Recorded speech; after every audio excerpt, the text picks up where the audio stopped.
नमस्ते, यूपीएससी ज्ञान वाहिनी में आप सभी का स्वागत है। अभिनंदन है यूट्यूब चैनल पर। मैं यहाँ प्रयागराज से आप सभी का यहाँ पर स्वागत करती हूँ। और आज फिर मैं संविधान की अगली क्लास लेकर आई हूँ। जैसा कि आप देख रहे हैं कि स्क्रीन पर आपको दिख रहा है।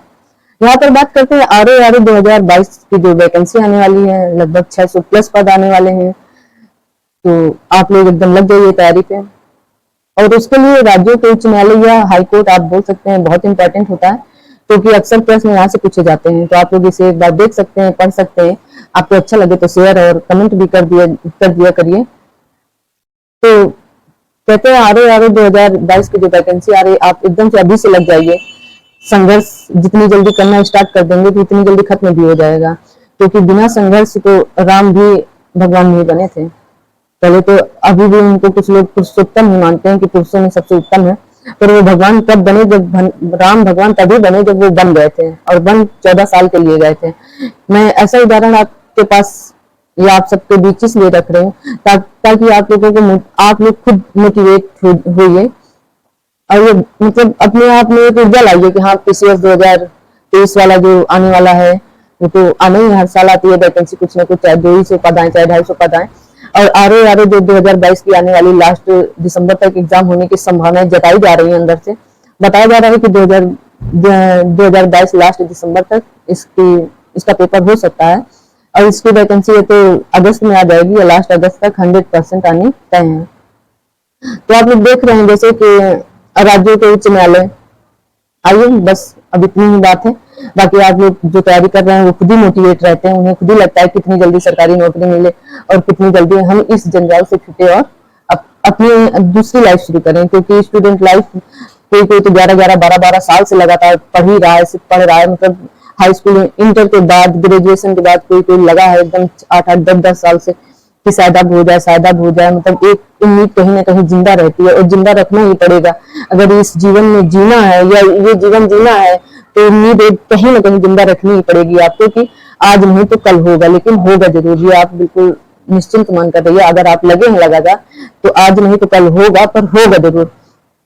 तो चलिए शुरू करते हैं। आप लोगों को कहेंगे, आप सब यही कहेंगे बकवास ज्यादा हो गई, तो ज्यादा बोरिंग न बनाते हुए, बहुत छोटा चैप्टर तो नहीं है पर ठीक ठाक है। अगर आज समाप्त होता है तो ठीक है, नहीं तो कल जो सर्वोच्च न्यायालय के कुछ फैक्ट बचे थे और जो उच्च न्यायालय के कुछ बचेंगे तो उनको मिलाकर मैं कल दोनों को मिलाकर लाऊंगी। तो आज का लेक्चर राज्यों के उच्च न्यायालय जो हाई कोर्ट माने जाते हैं, तो इसमें उल्लेख किया गया है कि राज्यों के उच्च न्यायालय भाग 6 में अध्याय 5, ये जरूर याद रखिए। जैसे केंद्र का मतलब सुप्रीम कोर्ट भाग 4 और भाग 5 और अध्याय 4 में है, तो इसको एक कम करके याद कर सकते हैं कि भाग 6 और अध्याय 5 में राज्यों के उच्च न्यायालय स्थित है।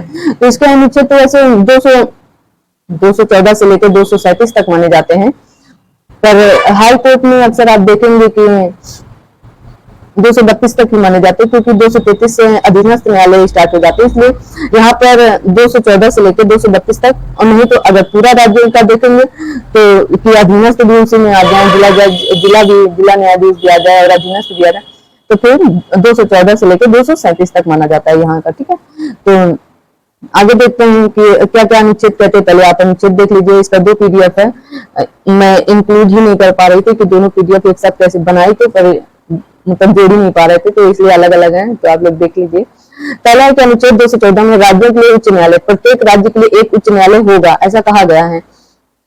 पर इसमें ये भी बात कही गई है कि एक से अधिक राज्यों के लिए भी एक ही उच्च न्यायालय हो सकता है। देखिए, जो अनुच्छेद 215 में उच्च न्यायालय का अभिलेख न्यायालय होना, मतलब उच्च न्यायालय का अभिलेख न्यायालय होना, प्रत्येक उच्च न्यायालय अभिलेख न्यायालय होगा जिसे अवमान के लिए दंड देने की शक्ति सहित ऐसे न्यायालय की सभी शक्तियां होंगी। अभी मैं इसको समझाती हूँ कैसे कैसे क्या है। जो अनुच्छेद 216 कहता है उच्च न्यायालय का गठन, उच्च न्यायालय का गठन यहीं से शुरू होता है। वो 2 अनुच्छेद अभी मैं समझाऊंगी कैसे कैसे। पर उच्च न्यायालय का गठन, जैसे उच्च न्यायालय की कुछ अपनी परिभाषा भी है कि कब से उच्च न्यायालय 1800 से कुछ से शुरू हुआ था, 1866 से। और तो प्रत्येक उच्च न्यायालय मुख्य न्यायमूर्ति और ऐसे अन्य न्यायाधीशों से मिलकर बनेगा जिन्हें राष्ट्रपति समय समय पर नियुक्त करना आवश्यक समझे। ठीक है। अनुच्छेद 217 कहता है उच्च न्यायालय के न्यायाधीश की नियुक्ति और पद की शर्तें क्या क्या होंगी, तो आप देख सकते हैं क्या क्या है। तो जैसे भारत के मुख्य न्यायमूर्ति तथा राज्य के राज्यपाल से परामर्श कर राष्ट्रपति ये सब याद राज्यपाल से मतलब परामर्श करेगा या उनसे सलाह लेगा, और मुख्य न्यायमूर्ति जो इतने समय रहे होंगे, जो इससे पहले हैं अभी तक, उनसे सलाह लेगा। राष्ट्रपति उच्च न्यायालय के मुख्य न्यायाधीश की नियुक्ति करेगा, पर करेगा राष्ट्रपति। अन्य न्यायाधीशों की नियुक्ति में राष्ट्रपति उच्च न्यायालय के मुख्य न्यायाधीश से भी परामर्श करेगा कि उनको लिया जाए, क्या किया जाए। जो अन्य होंगे, उच्च न्यायालय का न्यायाधीश 62 वर्ष की उम्र तक पद धारण करेगा। सुप्रीम कोर्ट में 65 वर्ष था, यहाँ पर 62 वर्ष था। ठीक है, तो 62 वर्ष या 5 वर्ष जो भी पहले आ जाएगा वही 62 वर्ष था। कोई न्यायाधीश राष्ट्रपति को संबोधित हस्ताक्षर सहित पत्र द्वारा पद त्याग करेगा। जो भी अगर न्यायाधीश पद त्याग कर रहा है या पद से मुक्ति पाना चाह रहा है तो वो राष्ट्रपति को संबोधित करके हस्ताक्षर करके अपना पद देगा। किसी न्यायाधीश को उच्चतम न्यायालय के न्यायाधीश को पद से हटाने की रीत से राष्ट्रपति द्वारा हटाया जा सकता है। किसी न्यायाधीश को उच्चतम न्यायालय के न्यायाधीश को जो उच्चतम न्यायालय के न्यायाधीश को पद से हटाने की रीति से है वही राष्ट्रपति द्वारा हटाया जा सकता है, उच्च न्यायालय के न्यायाधीश को भी। कोई व्यक्ति उच्च न्यायालय के न्यायाधीश के योग्य होगा जब वह भारत का नागरिक हो और भारत के राज्य क्षेत्र में कम से कम 10 वर्ष तक न्यायिक पद धारण कर चुका हो। जैसे जिला न्यायालय में या अधीनस्थ न्यायालय में 10 वर्ष तक कम से कम अपना कार्य कर चुका हो। किसी उच्च न्यायालय का लगातार कम से कम 10 वर्षों तक अधिवक्ता रहा हो, जैसे वकील वगैरह होते हैं, कम से कम 10 वर्षों तक। यदि उच्च न्यायालय के किसी न्यायाधीश की आयु के बारे में कोई प्रश्न उठता है तो राष्ट्रपति भारत के मुख्य न्यायमूर्ति से परामर्श करके निर्णय लेगा और राष्ट्रपति का निर्णय अंतिम होगा। जो राष्ट्रपति का निर्णय होगा वही अंतिम होगा कि इनके आयु का क्या मतलब इश्यू आ रहा है, आयु के बारे में कोई प्रश्न उठता है कि 62 वर्ष के हो गए, अब इनको पद त्याग देना चाहिए, जो भी कुछ, तो मुख्य न्यायाधीश भारत के मुख्य मतलब सुप्रीम कोर्ट के मुख्य न्यायाधीश से परामर्श लेगा और फिर उसके बाद राष्ट्रपति का ही सबसे लास्ट अंतिम निर्णय होगा कि वो क्या करेगा। ठीक है, अनुच्छेद 219 कहता है उच्च न्यायालय के न्यायाधीशों द्वारा शपथ और प्रतिज्ञान कैसे, तो उच्च न्यायालय का न्यायाधीश जो राज्यपाल या उसके द्वारा नियुक्त किसी व्यक्ति के समक्ष शपथ लेगा जब प्रतिज्ञान लेगा, मतलब करेगा कि मैं शपथ लेता हूँ, तो राज्यपाल के समक्ष या उसके द्वारा किसी व्यक्ति के मतलब जो उसे समक्ष लेके जाएगा, तो राज्यपाल मतलब कहेगा कि आप जाइए, हम इनको भेज रहे हैं, आप इनके साथ या इनके सामने आप अपना शपथ संबोधन कर सकते हैं। अनुच्छेद 220 कहता है कि स्थायी न्यायाधीश रहने के पश्चात विधि व्यवसाय पर निर्वर्धन, मतलब किसी उच्च न्यायालय पर स्थायी न्यायाधीश उच्चतम न्यायालय या अन्य उच्च न्यायालयों के सिवाय भारत के अन्य किसी न्यायालय में वकालत नहीं करेगा। जैसे अब यहाँ का न्यायालय, तो अब ये नहीं कि आप जाके मध्य प्रदेश में वकालत करने लगे या बिहार में वकालत करने लगे, कहीं पर नहीं जा सकते, आप यहीं कहें तो यहीं वकालत करेंगे। अनुच्छेद 221 कहता है कि न्यायाधीशों में उनके वेतन और भत्ते कैसे होंगे, तो उच्च न्यायालय के न्यायाधीशों के वेतन भत्ते संसद विधि द्वारा निर्धारित करती है, संसद विधि द्वारा निर्धारित करती है कि उनके वेतन और भत्ते कैसे।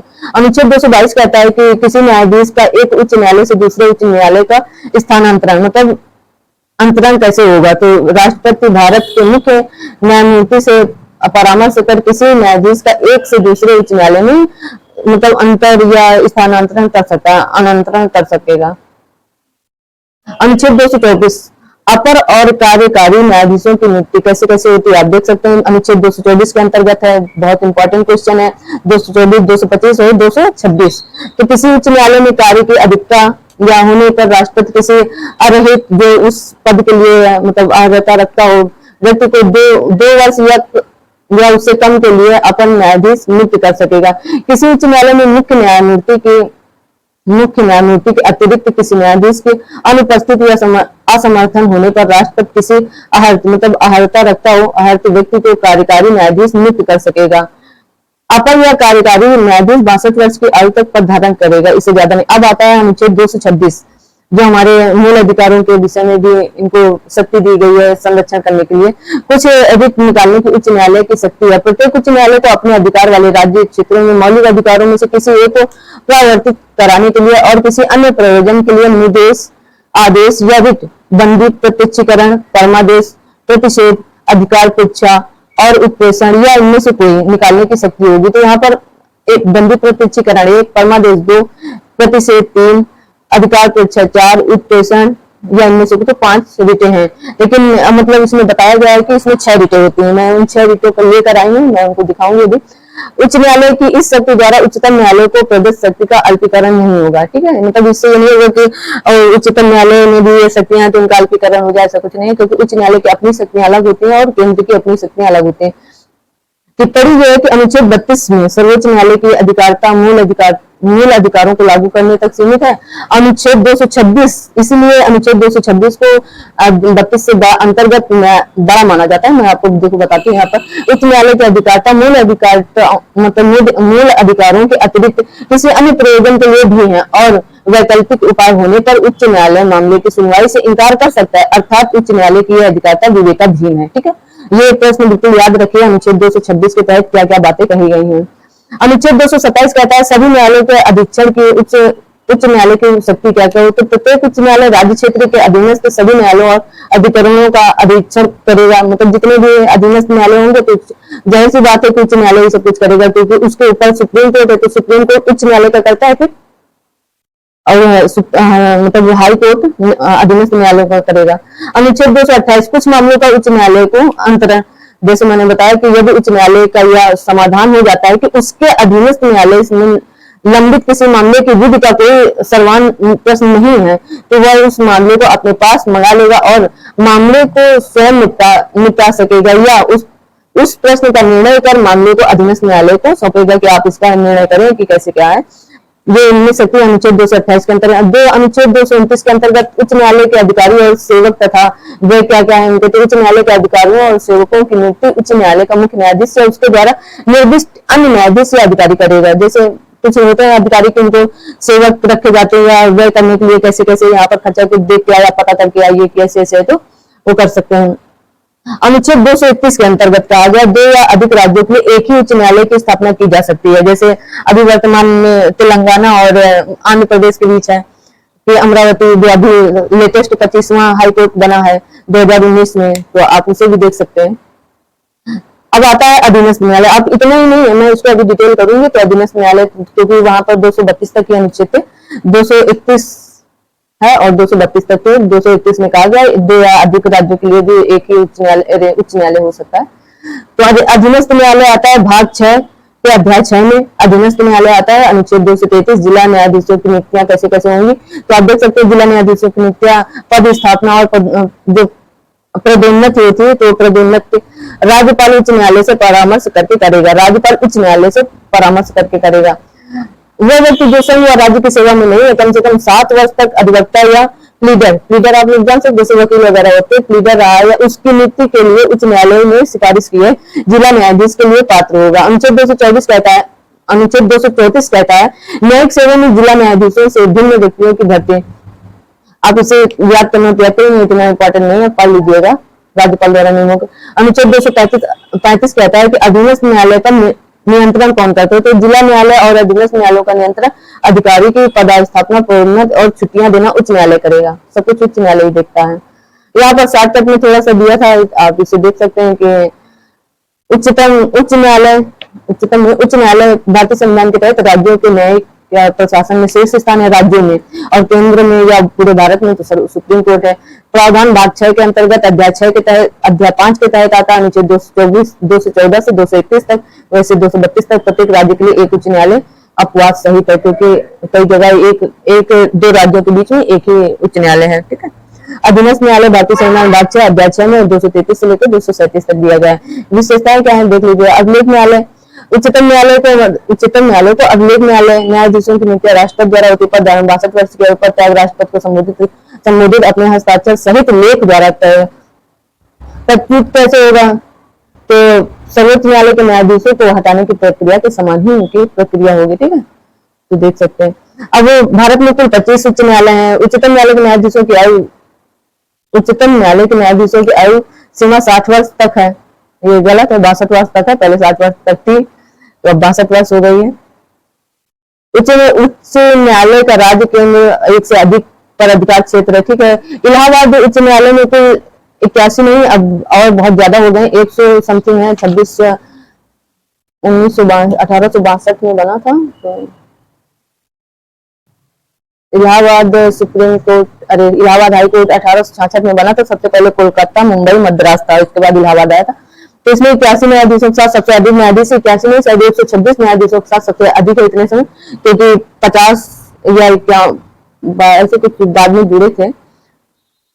126 इतने समय है। कलकत्ता उच्च न्यायालय भारत का सबसे पुराना है। 1862 में हुई थी इसकी स्थापना। मार्च 2013 में 3 सर्वोच्च न्यायालय मतलब उच्च न्यायालयों का उद्घाटन मेघालय उच्च न्यायालय, मणिपुर उच्च न्यायालय और त्रिपुरा मतलब ये 2013 में हुए थे। कलकत्ता उच्च न्यायालय भारत का सबसे पुराना उच्च न्यायालय जिसकी स्थापना 1862 में की गई। मैंने बताया था वर्तमान में उच्च न्यायालय को निम्नलिखित न्यायिक क्षेत्र या शक्तियां प्राप्त है। निश्चय प्रारंभिक क्षेत्राधिकार, न्यायाधीश या अधिक क्षेत्राधिकार, अपीली क्षेत्र पर्यवेक्षक क्षेत्राधिकार, अधीनस्थ न्यायालय पर नियंत्रण, अभिलेख का न्यायालय। तो आप ये देख सकते हैं। उसके बाद थोड़ा सा एक और है मेरे पास पीडीएफ में, उसे आपको देखती हूँ कैसे मिलेगा, एक सेकंड। तो ये पीडीएफ एक और है, तो इसको आप देख सकते हैं। तो इसमें कुछ बातें वही क्षेत्राधिकार वाली आ गई।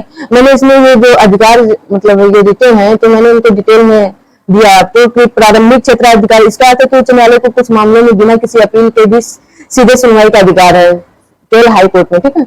न्यायाधीश मतलब ये तो अनुच्छेद 226 के अंतर्गत आती है। आप इसे देख सकते हैं किस किस के लिए दंडित प्रत्यक्ष का परमादेश, उत्प्रेषण, प्रतिबंध या तथा अधिकार परीक्षा के अंतर्गत ये आती है, ठीक है। अन्यादेश ये न्यायाधीश है ना, तो 226 के अंतर्गत ये तो आप देख ही चुके हैं। थोड़ा सा ऊपर नीचे हो गया था मुझे बनाने में। अपीली क्षेत्राधिकार इसका अर्थ है कि उच्च न्यायालय के अधिकार क्षेत्र के तहत आने वाले अधीनस्थ न्यायालय के आदेशों के खिलाफ सुनवाई होती है। पर्यवेक्षक क्षेत्राधिकारी उच्च न्यायालय का को अधिकार है कि वो अपने अधिकार क्षेत्र में आने वाले सभी न्यायालयों के कार्य पर नजर रखे, जैसे अधीनस्थ न्यायालय, जिला न्यायालय, सभी पर। पांचवा है कि अधीनस्थ न्यायालयों का नियंत्रण, इसके तहत जिला न्यायाधीशों की नियुक्तियां, स्थानांतरण, तैनाती, पदोन्नति आदि कार्य उच्च न्यायालय देखता है, ठीक है। और लास्ट है अभिलेख का न्यायालय। इसके अनुसार उच्च न्यायालय को किसी मामले में अपने पूर्व निर्णय को बदलने या उसमें सुधार का अधिकार होता है, अभिलेख न्यायालय का, ठीक है। अगला आप देख लीजिए, मैं थोड़ा और डिटेल कैसे कैसे प्रश्न पूछे जाते हैं। तो भारतीय संविधान के किस भाग में उच्च न्यायालय की जानकारी दी गई? भाग 6 के अंतर्गत। भारतीय संविधान के किन अनुच्छेदों में उच्च न्यायालय के गठन तथा कार्य दिए गए? तो अनुच्छेद 214 से 231 तक दिए गए। भारत में वर्तमान समय में कितने उच्च न्यायालय? 25 उच्च न्यायालय है। भारत का सबसे पुराना उच्च न्यायालय कौन सा है? तो भारत का सबसे पुराना उच्च न्यायालय कलकत्ता उच्च न्यायालय 1862 ईस्वी में बना था। भारत का सबसे बड़ा उच्च न्यायालय कौन सा है? तो इलाहाबाद उच्च न्यायालय, मैंने पहले ही इसे बता दिया है। और देख लीजिए भारत का सबसे पुराना मतलब कलकत्ता हो गया। भारत के किन प्रदेशों के पास अपना उच्च न्यायालय नहीं है? तो भारत में जैसे गोवा, अरुणाचल प्रदेश, मिजोरम, नागालैंड के पास अपना उच्च न्यायालय नहीं है, पड़ोसी राज्यों से अपना काम चलाते हैं उच्च न्यायालय वाला। अधीनस्थों या न्यायाधीशों को कैसे हटाया जाता है? तो ये थोड़ा सा ऊपर नीचे हो जाता है। तो न्यायाधीशों को 2 प्रकार से हटाया जा सकता है, जैसे मतलब सुप्रीम कोर्ट में कि सिद्ध कदाचार या साबित कदाचार या अक्षमता, जैसे अक्षम हो।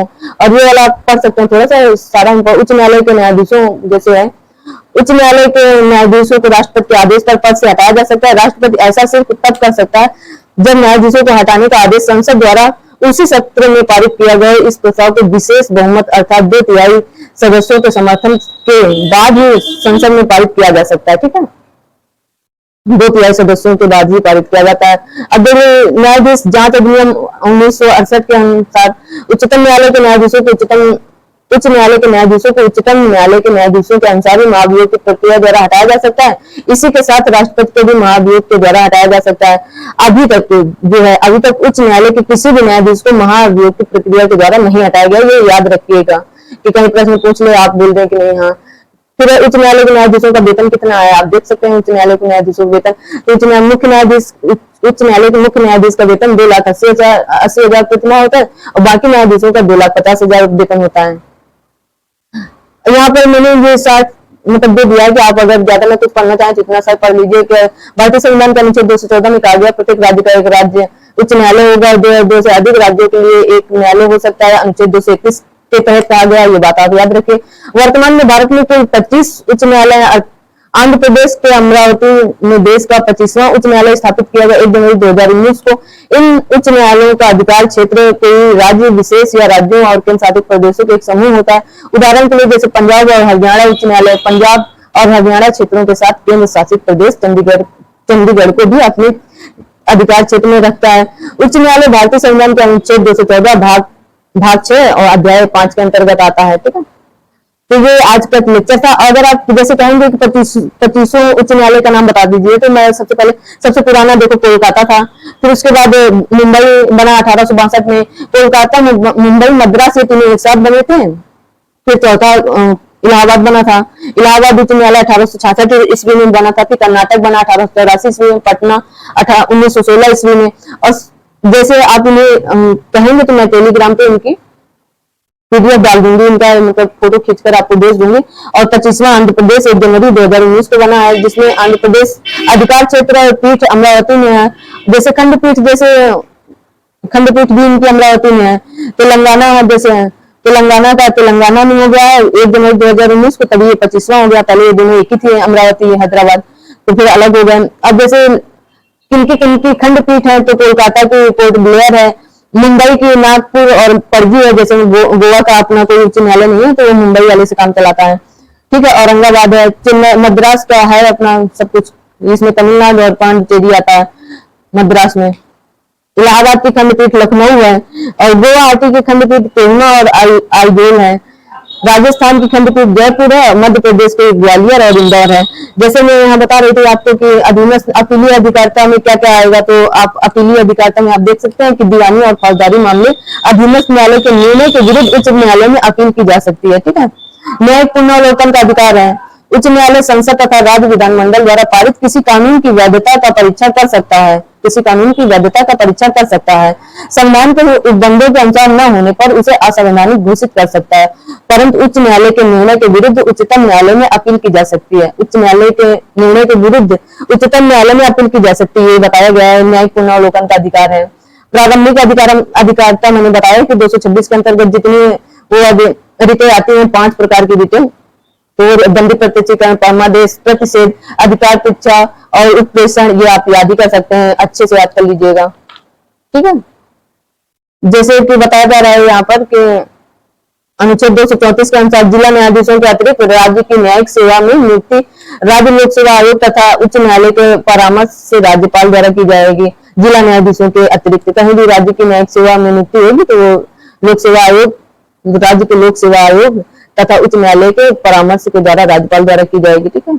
इसकी अभी मैंने उस दिन जनहित याचिका पढ़ाया था, पब्लिक इंटरेस्ट इन लेजिस्लेशन, तो उसको भी मैंने बस ऐसे थोड़ा सा मोटा मोटा बता दिया था। मैं उसको डिटेल करूंगी किसी दिन, और ढेर सारी बातें हैं। मैं कल आपके राज्य की कार्यपालिका में बताऊंगी कि राज्यपाल तो हो गया था, तो मुख्यमंत्री बचा है, तो मुख्यमंत्री मैं लेकर आऊंगी।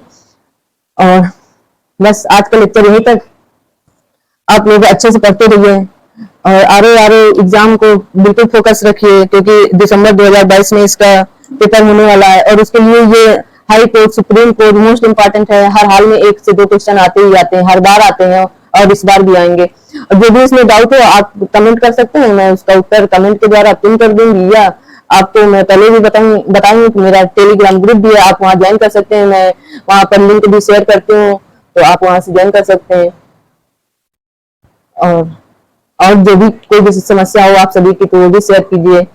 जो भी कुछ इसमें समस्या हो कि अगर कोई पॉइंट छूट रहा है कि आपको इम्पोर्टेंट लग रहा है, तो आप कमेंट कर सकते हैं, मैं आपका कमेंट पिन कर दूंगी, ताकि और सभी लोगों को भी पता चले कि हाँ ये बात यहाँ पर इम्पोर्टेंट थी और ये छूट गई है। तो आज का लेक्चर यहीं तक रखते हैं, और फिर मिलते हैं कल।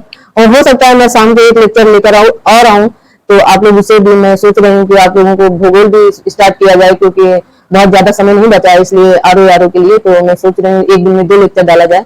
पर आप लोग जैसा मतलब आप लोगों का कैसा परफॉर्मेंस रहता है, अगर आप अच्छा रिस्पांस देते हैं, सब कुछ अच्छा रहेगा, तो मैं जरूर डालूंगी, नहीं तो फिर मैं अपना स्वयं ही देखती हूँ। कुछ ही लोगों को मैं शेयर करके दे दूंगी ऐसे, क्योंकि कुछ लोगों की डिमांड है कि जागृति पढ़ाई जाए, तो मैं वो कुछ लोगों तक ही पहुंचा दूंगी फिर।